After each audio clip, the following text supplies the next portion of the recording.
home located in Inglewood, California, the home of the Lasers, the home of the Kings, the home of the great championship basketball team, the Los Angeles Lakers.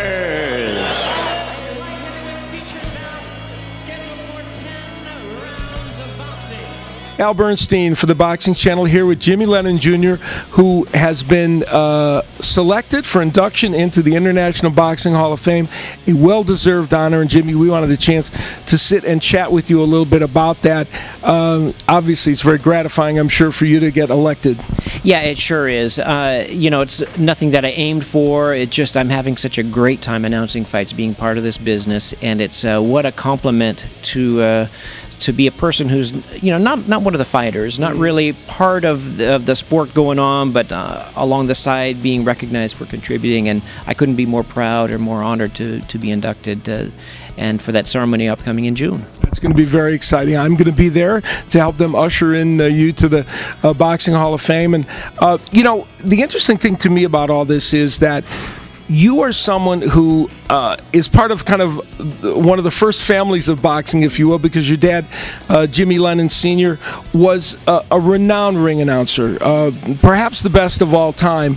And so you learned at his feet this whole craft. Yeah, I sure did, and I didn't intend to. You know, I was just going through my life and going to school and going to college, and I found myself without a job, really. And this pesky job that you need, yeah. That's the old situation that happened with me. And so he invited me to participate. And, you know, I looked like him, I sound like him, I had his name, yes. And it was kind of, I think it was a kind of a calling there, but I didn't really intend it, but it sure worked out very nicely. And, you know, I didn't really study him and train after him, but he was the only announcer I really watched, and so it was a very natural fit for me, and I'm very fortunate. And of course, as you're elected to the Hall of Fame, and this is, I think, one of the intriguing, maybe I'm going to say melancholy parts of this. To be honest, your dad should have been put into the Boxing Hall of Fame at this point already. But I think maybe you getting in at this juncture is kind of you're carrying him along with you.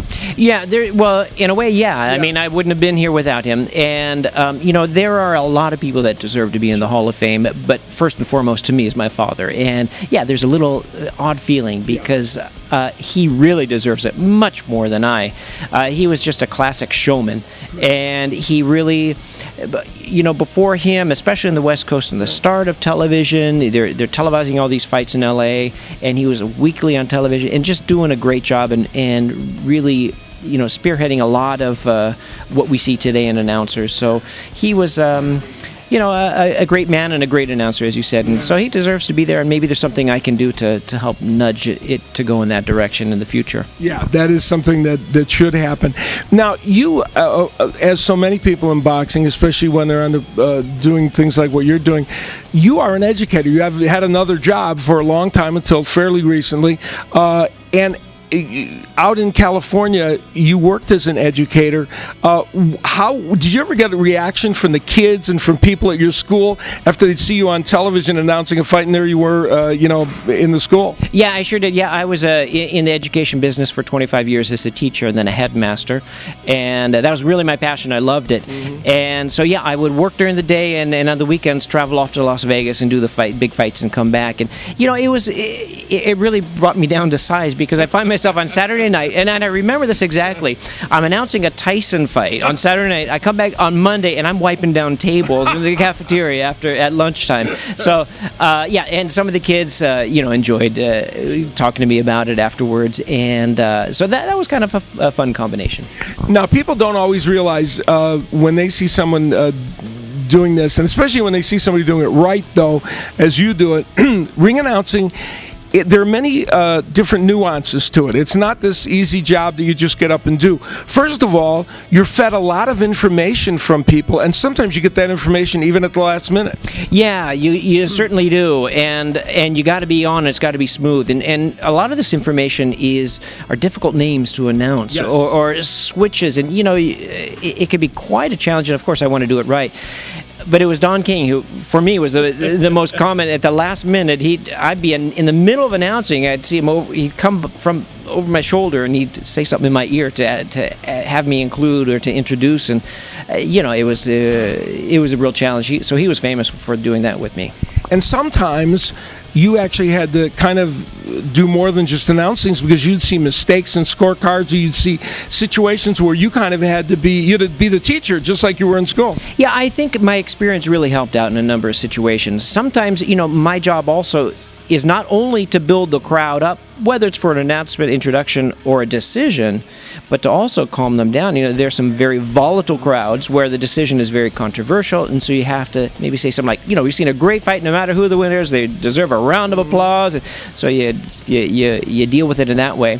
I've been to commissions or boxing venues where they really didn't have a professional commission, and they give me, one time, I won't mention the state, but I got a score of, the final score was, I think it was 435 to 392, and I'm thinking, what? They added all the scores up as one and total them, and so I had to correct that, and so. But certainly, because I know boxing, I have been there to also correct some decisions, make sure it's done properly. Now, you started your career at the Fabulous Forum, where you learned at the feet of your dad, and you used to start out the bouts, and then he would come on later, and you said the fans were really very interactive with you there. Yeah, you know what? We'd see them every other week, and we get close, and first of all, they were very supportive of me, and I think it was because they love my dad, and they saw me, and they were really supportive. So I appreciate that. But I do remember some times where I'm announcing and I'm in the ring, and it says, "Hey, you gotta get a haircut, Jimmy," and Junior get that taken care of. So it was a good crowd and a good learning experience too. And you've been the voice of Showtime Boxing essentially from its origins, and in fact, of course, that's your phrase. It's Showtime. Number one, did you think of doing that phrase, or did someone at Showtime suggest it to you? It was kind of a team effort. It was actually 20 years ago in December, and it was a Julio Cesar Chavez fight against Marty Jakubowski, and it was at the Mirage. And I remember this distinctly, and there's an executive at the Mirage who talked to me and Jay Larkin, who was the head of Showtime Sports at that time, and he said, "Hey, why don't you use it Showtime?" And then we kind of built on, how can we build that up, and so forth. So it was a real team effort, and 20 years ago just passed, and it's been something very special for me. I'm proud to be associated with Showtime so much. Well, it's great to be one of your colleagues at Showtime, and one of the interesting things to me, and this I think is something that we share in common, a philosophy. Your philosophy is very much about the fact that the focus is on those fighters and what they do in the ring. Yeah, there's no question. My job is to put the spotlight on the fighters. They're risking their lives. It's really all about them. Without them, we would have nothing. And sometimes I see young announcers who come in and they want to make a catchphrase, or they want to make it about them. And, certainly you can be exciting and build it up, but never do I forget, as I know you don't either, that it's all about the fighters and them. And if we can add to it, we're just the richer for it. Now, in June, you will be there for the induction ceremony. I was fortunate enough to go through that as I was inducted into the Boxing Hall of Fame, and it's just a grand experience. As you look forward to it, what kind of emotions do you have going into this? Well, first of all, Al, I want to say I'm glad I have you as my mentor to advise me on how to deal with this. But I tell you, I don't think it's quite settled in on me, because I've heard when people have mentioned that you're going to put your hand and the fist in cement, and you're going to get a ring, and your plaque's going to be up there, and I think, gee, long after I'm gone, there will be some sort of legacy, and it's even hard to imagine. So I'm very, very thrilled with that.